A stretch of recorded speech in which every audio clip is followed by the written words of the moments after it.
I guess a good place to start would be for me to ask you what your name is, so we have that on the recording, and also a little bit about your business. Okay, my name is Jeff Hallowell. I'm the founder and chair of Biomass Controls. We're a public benefit corporation, and we focus on trying to help take down carbon while removing green waste from landfills and from the ocean. Great, thank you. And we were talking about your personal experience yesterday a little bit in our earlier interview, and you have a long track record in Silicon Valley, which is a place that I've also worked. And then your purpose, you had a change of purpose that took you to India, or maybe arose from your trip to India. Can you discuss that? I definitely had a technology background, as you mentioned, Silicon Valley, with companies like Xerox, then Oracle, and Netscape, and then started looking more into healthcare. So my last company before this was patient-reported outcomes, really looking at respiratory health and also pain, and using questionnaires to be able to diagnose that. And so air quality became a real passion of mine. I have two boys that had asthma issues, and so we started off looking at technologies that could improve air emission quality. Some of it we found was from the processing of woody biomass or green biomass that was causing smoke, and from there we got kind of involved with the Gates Foundation and their Reinvent the Toilet Challenge, which realizing that billions of people do not have access to safe sanitation. A lot of that is the treatment of that waste, and using a thermal process to do that is a very effective way to remove pathogens from the material, and also use it as a soil amendment so that it doesn't go into the ocean where it goes now. Mm-hmm. So what were your observances in India regarding sanitation? Yeah, so in India, they have about 1.3 billion people, and about 700 million of them do not have access to a toilet. There's even safe sanitation is considered a toilet that a woman could use, that she wouldn't have a fear of being attacked, which is a big problem. A lot of the industries there, they do not provide bathrooms for their employees, and even many schools also do not have bathrooms for the staff and students as well. So so they just had a big issue there, where a lot of this then gets washed away if it doesn't end up in the air blowing around.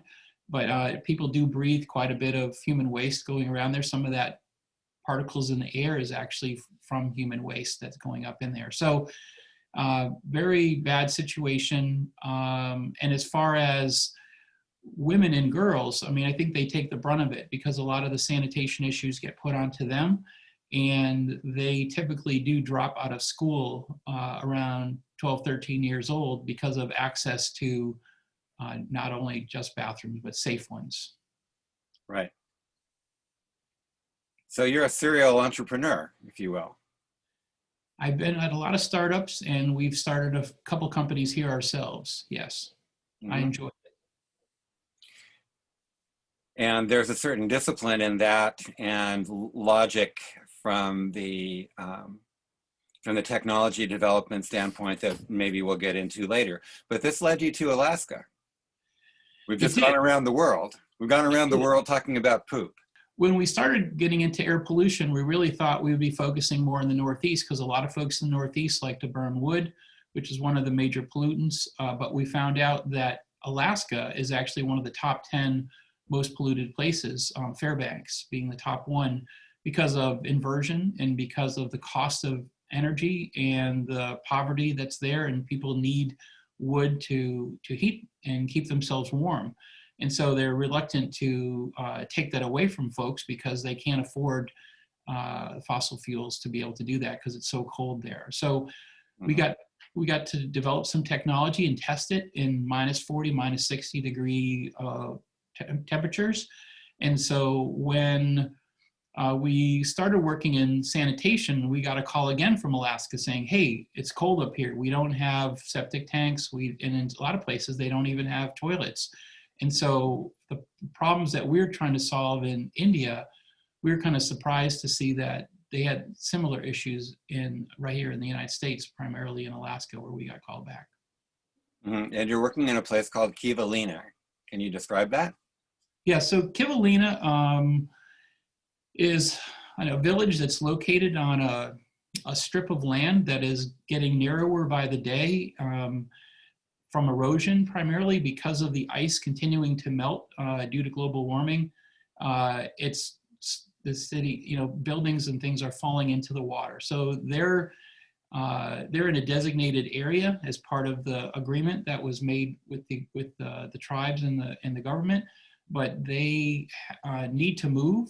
But the urgency of moving won't be funded until it's actually a disaster area. So there's just a lot of struggle there. So they don't have any centralized or even decentralized sanitation there. And so most people do use what they call a honey bucket, which is a 5-gallon bucket.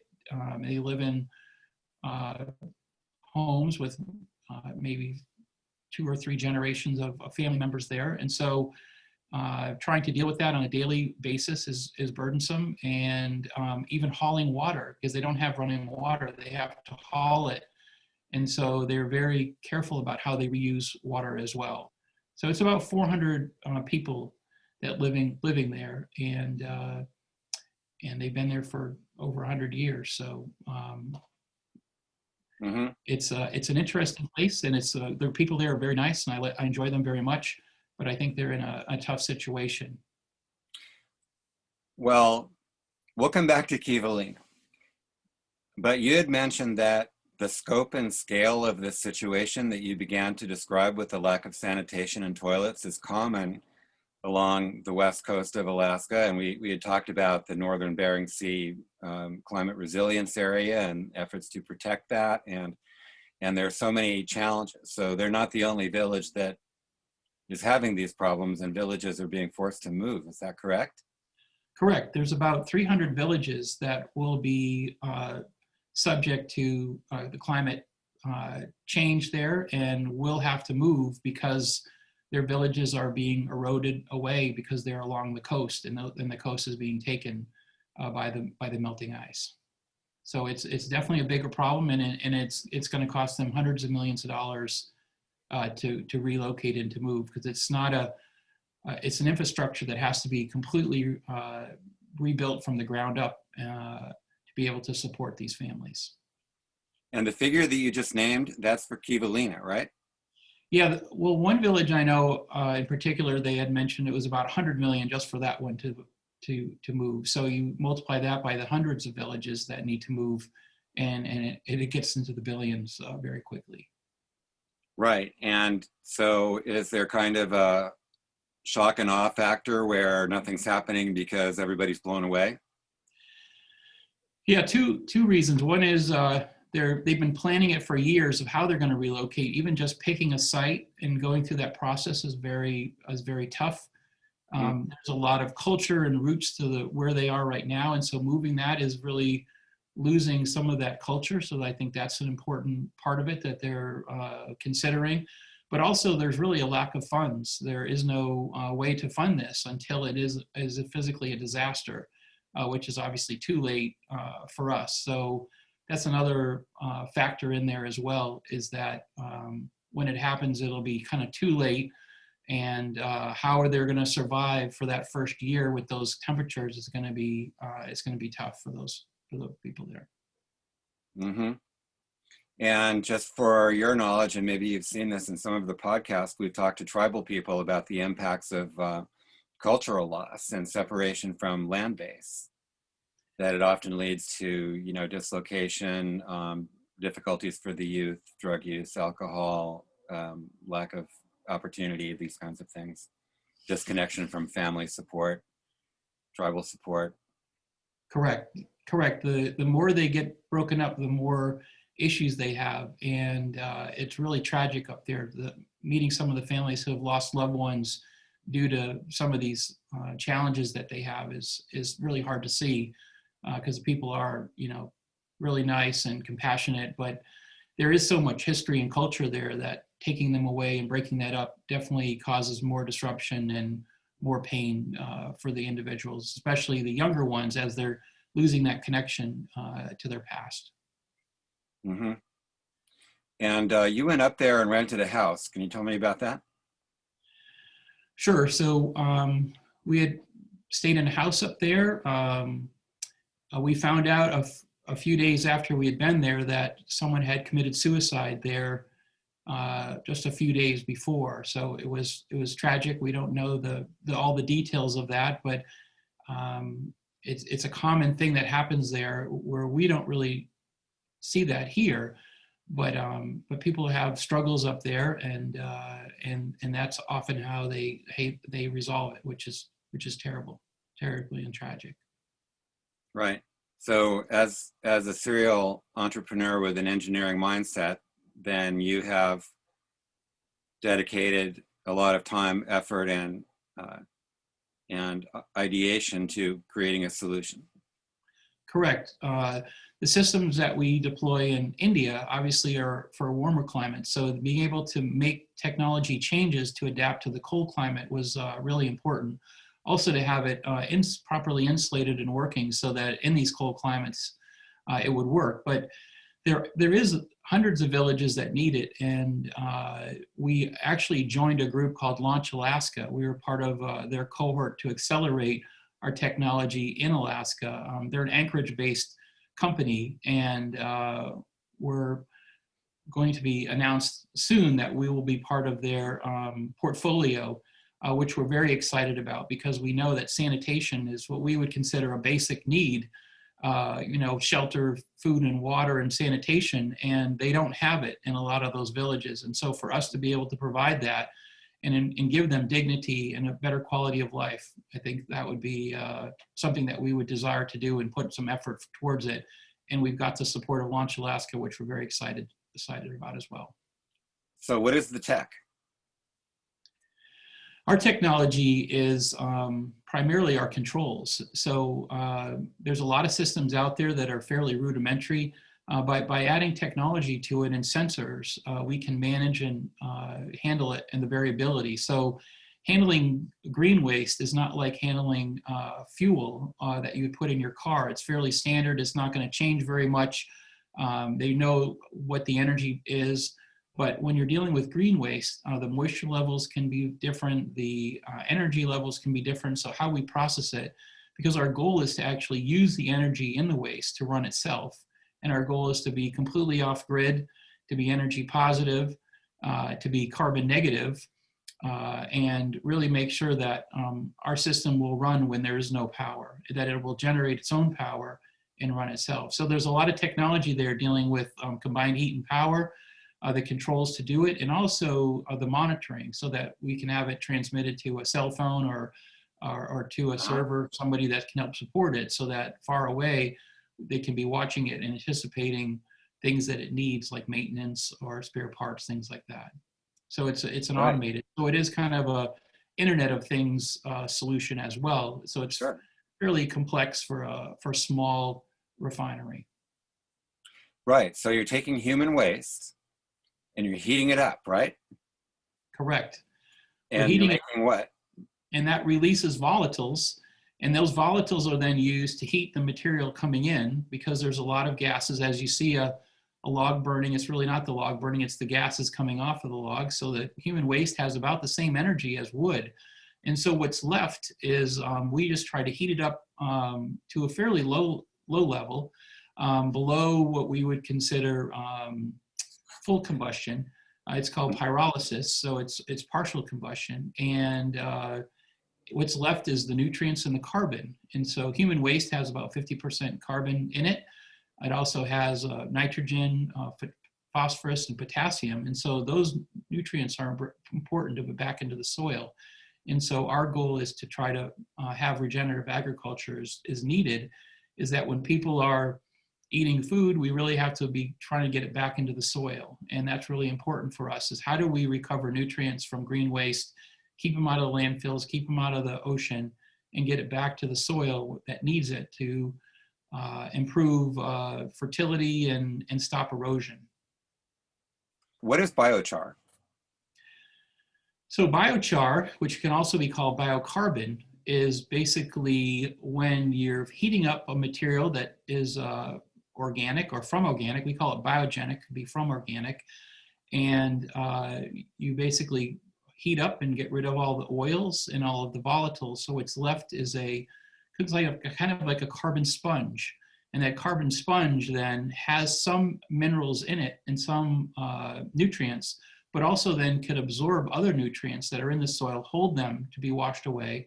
And it can also hold water, so that water use is less as well. It can be used for water filtration for stormwater. It can be used in a building material. It can be used for odor, and not only odor in the air, but also odor in water. So sometimes when water is treated, it still might have a smell to it. So you can use it for turbidity and cleaning up the odor as well. So it has many, many uses. We could go on and talk about biochar probably for an hour, but there's thousands of publications on it every year, but it's kind of an old thing that was used by the Amazonians as a way that they could feed their people and keep the soil rich. And we're just kind of rediscovering it. So biochar as a name has really only been around since 2006, but it's actually been in practice in a lot of indigenous areas for over 1,000 years. Wow, that's fascinating, to use indigenous technology to solve modern day problems in an indigenous community. We're not really the discoverer of it. All we're trying to do is make it cleaner and make it more automated so that you don't have the emissions from it. That's really our technology. Is our patents are really based on reducing the emissions while using that energy, because smoke is fuel, and using that energy to actually create to dry the material as it's coming in, but also to create electricity. It's a multi-level solution for a community. It is. It is. In terms of agriculture, energy, and remediation of waste, sinking carbon in the ground. And I wanted to ask you, does human waste release carbon to the atmosphere as well? You mentioned it blows around, so I thought perhaps that was true. It does. It does. So for open defecation, for all the folks that don't have access to a toilet, all of that carbon is then going back up into the air. So we're not putting it back into the ground, which is really important. Also, when you fix it as char, it has very durable. So a regular fertilizer and even compost will only last a few years, where the char could last 800 to 1,000 years. So it stays in the ground very long. And it's that dark soil that people like, that's rich and that holds all the nutrients in there. So as the soil content or carbon content goes down from, let's say 10%, 8 to 10%, which is a good level, down to about 1%, 1% is basically a desert. So as we're pulling carbon out of the ground, we're basically creating a desert from the land that we have, unless we have a way to put it in. And the durability of that carbon is extremely important. And in the past, forest fires and brush fires and fires in the plains used to help put that carbon back in the ground, but we've kind of changed that natural cycle. So we need a way to basically return to that cycle. So again, it's things that indigenous people have used for many, many years, and we're just trying to reinstate that as a kind of a decentralized solution, which is very important. Right, that's interesting. We talked about that in terms of technology development, how, we started out with glass houses in the technology world and mainframe computers and a kind of priesthood of operators, and now we wind up with supercomputers in our pocket. That's right. Not too long ago, yes, everything was centralized, even the computing world, and the same, but in the way we deal with our waste, even back to Roman times, thousands of years ago, we're still doing things in a centralized manner. And we've realized, even through computing, that decentralized works best. And we believe that every person could process and manage their own waste, just like they did before those times. And but right now, the infrastructure in the US is really based around, a lot of the upgrades in the technology and the infrastructure happened around World War II. Right after there, and it was a centralized based solution primarily for small cities in large cities, but in rural and peri-urban, they don't really have any solutions. So they're forced to bring their waste to a larger facility. And so what we really need in the United States is a focus also on a decentralized strategy, that we need to be looking at how are we going to handle waste and not move it around? How are we going to reduce that carbon footprint? How are we going to take those nutrients from those communities and put it back into the ground where it belongs? So I think there's some policy that has to happen there, and a different way of thinking, really transformational thinking, to say, we've got to look at other models. We can't just have centralized models. We have to do decentralized. It's obviously worked in the computing world, and we've got to start applying some of those principles to the way we deal with our waste. Mm-hmm. Now, there's a lot of pressure on the Bering Sea as an important funnel, actually, for marine life from the Pacific to the Arctic, and vice versa, depending on the time of year. And you know, we have a plankton factory and a biological nursery, and you know, a lot of complex interactions in the Bering Sea. So is runoff from waste and things like oil tanks falling over, like our friend Howard is working with, and remediation of spills, that kind of thing, is the runoff problem concerning in the Bering Sea? It is. We see that in other areas as well, but we know that in freshwater, human waste especially can cause algae blooms. Any type of phosphorus runoff can do that, which can be deadly as well. And when those nutrients are coming in from the land or from the landfills and going into the water, it is changing the ecosystem. We know that when polycyclic aromatic hydrocarbons, or PAHs, are going in the water, even in the Puget Sound, we know that that's changing it as well. In Hawaii, we know that runoff there of different nutrients going into the ocean is affecting the coral reefs as well. So there's a lot of evidence for it in both the cold water, like the Bering Sea, but also in other waters, and those nutrients might be going to other areas because those ecosystems are all tied together. So it's extremely important that we look at it holistically and make sure that we have solutions that are going to protect our seashores, which then protect our oceans and fisheries as well. Mm-hmm.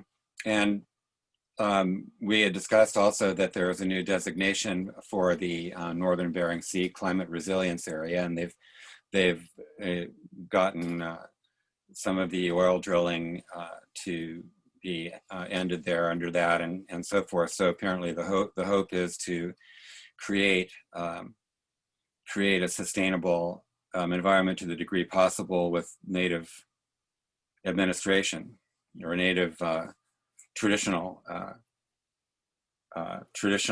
observations and management. Have you worked with native tribes there on sort of larger scale issues and what they're trying to do to protect their environment? We have, and we work with some of the corporations there. And what we're encouraging is a lot of the corporations that are up there have a commitment to sustainability and to the United Nations Strategic Development Goals. And some of them, not including sanitation, but also climate resilience, life on land and the ocean as well. So rather than having them purchase those credits outside of that territory, we're trying to encourage them to invest back into those communities and to do that. So generally, a lot of them have a net carbon footprint that they're looking to, and they need a carbon removal strategy as part of that. And BioChar is a really good way to do that. And so by working with some of these companies to do that and looking at sustainability as part of it and really investing back in the areas where you are taking the natural resources already, trying to repair the land and to kind of bring it back to Eden like it used to be before we started up there. I think that's a good plan, and a lot of the companies are there, but I think there needs to be easier pathways to do that. I know some states are really promoting trying to sequester carbon and to provide climate resilience within their own state. And I think Alaska is on the way there, but I think there's some gaps that could be filled to try to keep some of those dollars. A lot of these oil companies, for example, have committed billions of dollars to help with climate resilience, but it would be great if they did it back to the place where they recognize the revenue. Right. I've realized that there's been a lot of discussion and talk over the last 20 years from companies like Chevron, et cetera. And they have a lot of good words. Yeah, So I wonder, if that translates to actions on the ground I or hope it does. political and policy support, for example. Right. And if there was some policy and if sanitation was at least one of the major ones that we could get done, it seems like a simple one that we could get done quickly and gets done soon. As the world's trying to rush to these strategic development goals, it seems like at home here we're missing the mark and not taking care of the people that have been here long before us. Right. I mean, what happened? Did we, as a society, did we forget? Did we forget about them? I think we did. We felt like we paid them and that was enough. But I think caring for the land, which is really what they did, it's really more about stewardship. It's not about the money. It's about taking care of what we have and keeping it there and making sure that the abundance they've had in wildlife and fish and animals there stay. And so it's really not a money issue. It's a stewardship issue. And I think we could all be better stewards of what we have here. Well, certainly with the new administration's day one actions to reinstate this northern Bering Sea climate resilience area, and also to rejoin the Paris Accords and similar and other important policy and political decisions.